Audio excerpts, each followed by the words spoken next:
మనం గమనించాలి దేవునికి బిడ్డలారా. నిర్గమకాండం 20వ అధ్యాయము 3-4 చూసినప్పుడు మన యొక్క యెహోవా దేవుడు చక్కగా వాక్యం ద్వారా చెప్పిన విషయం ఏమిటంటే, నేను తప్ప వేరొక దేవుడు నీకు ఉండకూడదు.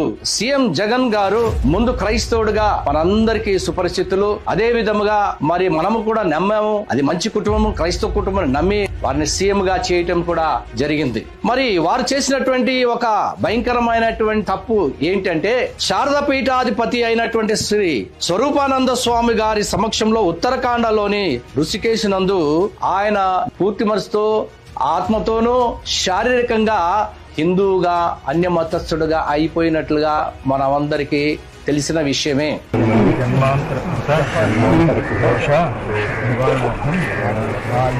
ఇది ప్రతి టీవీలలో కూడా రావటం జరిగింది, పేపర్లో ప్రచురించడం జరిగింది. మరి మనం కూడా చదివాము.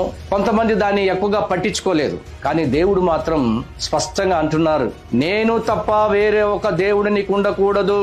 ఇది దేవుని ఆజ్ఞ.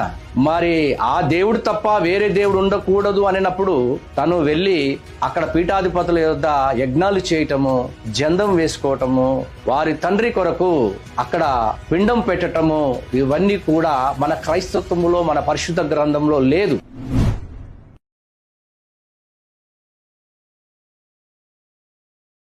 इन हालात को पैदा करके हम हिंदुस्तान में क्या बोलते हैं 2019 का इलेक्शन जीत जाएंगे।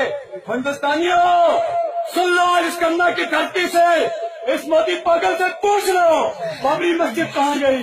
इस मोदी पागल से पूछ लो तू आज क्यों भूल गया, तेरी छाती 56 इंच की थी, यह हुकूमत मिलने के बाद सूख गई या पाकिस्तान ने छलनी कर दी। क्या हुआ तेरी छाती का? आज क्यों नहीं तू चिल्लाता है कि मेरी छाती जो है वो 56 इंच है। तेरी छाती को मसल दिया।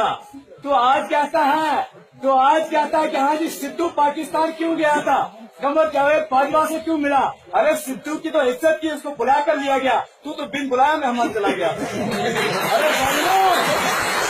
अरे जानिलो, हम माह भी करते हैं तो हो जाते हैं बदनाम, और तुम बड़े बड़े गोली भी चलाओ तो चर्चा नहीं होता है, क्योंकि तुमने मीडिया को खरीद लिया है।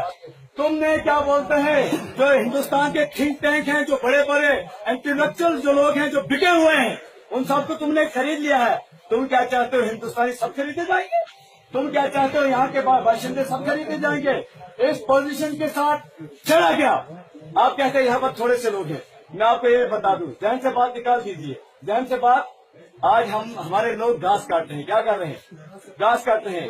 खुदा की कसम, अगर तुमने 35 के साथ छेड़ने की कोशिश की, वो दरांतियां वहां पर घास नहीं काटेंगी, छेड़ने वालों की गर्दनें